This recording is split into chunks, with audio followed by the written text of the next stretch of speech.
Partnership firm की types और partnership की टाइप्स याद नहीं हो रही है? चलो कुछ नया देखते। हाँ, तो अब यहाँ ध्यान देते हैं कि पार्टनरशिप फर्म, पहला बात तो ये जानो कि partnership firm Indian partnership act 1932 में गवर्न होता है। ठीक है, तो इंडियन पार्टनरशिप एक्ट 1932 में partnership firm, there are three types of partnership firm. ठीक है, इसकी याद करने की ट्रिक्स ऐसे करो कि वो पहला पहला प्यार है फालतू का, तो वो पार्टनरशिप एट विल, पहला पहला पर्टिकुलर पार्टनरशिप, प्यार है फालतू का, फिक्स पीरियड पार्टनरशिप, ऐसे करके याद करो। ठीक है, तो पहला बात समझो कि पार्टनरशिप एट विल क्या होता है। पार्टनरशिप एट विल, विल का मतलब होता है खुद की मर्जी, मेरी मर्जी होगी, इट्स माई विल, तो खुद की मर्जी।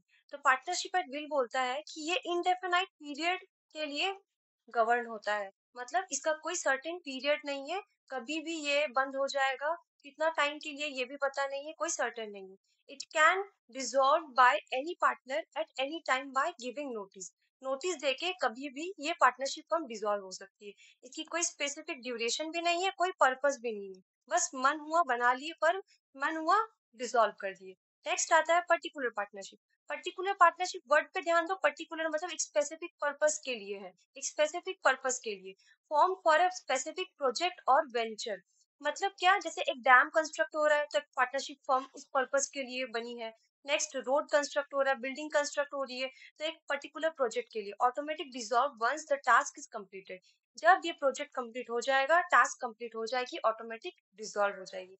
नेक्स्ट आता है फिक्स्ड पीरियड पार्टनरशिप में, वर्ड पे ध्यान दो, फिक्स पीरियड पार्टनरशिप मतलब एक फिक्स पीरियड के लिए है, form for a specific period of time, for example we are taken 5 years, 5 साल की पीरियड के लिए है। Automatic dissolves when the time period expire, जब ये 5 साल कंप्लीट हो जाएगा, ऑटोमेटिक ये फर्म डिसॉल्व हो जाएगी। अब आते हैं हम लोग नेक्स्ट टॉपिक पे, पार्टनर। पार्टनर कितने टाइप की है, बहुत सारे बच्चों को कल क्वेरी आ रही थी कि पार्टनर की टाइप्स याद नहीं हो रही मैम।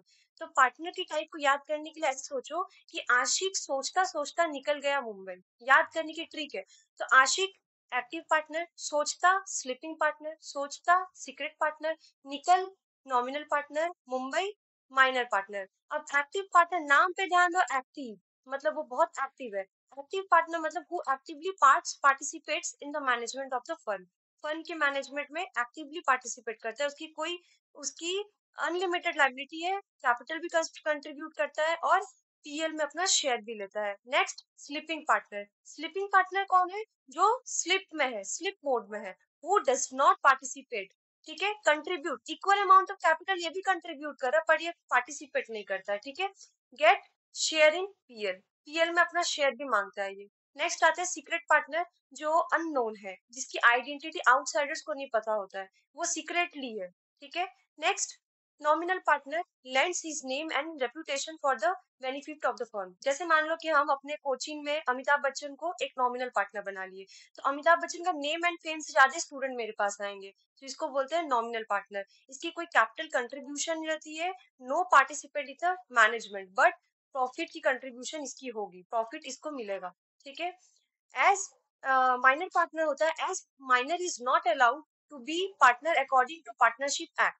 तो माइनर पार्टनर कभी भी एक्ट अलाउ नहीं है एक्ट के द्वारा, बट जब भी अगर माइनर पार्टनर को इन केस हम लोग अगर फर्म में लेते हैं तो वो सिर्फ बेनिफिट्स के लिए होता है, उसको हर चीज मिलेगा जो एक पार्टनरशिप फर्म में एक पार्टनर को मिलता है, जैसे प्रॉफिट की शेयर, रिजर्व की शेयर, ये सब कुछ उसको बेनिफिट्स मिलेगा। Thank you.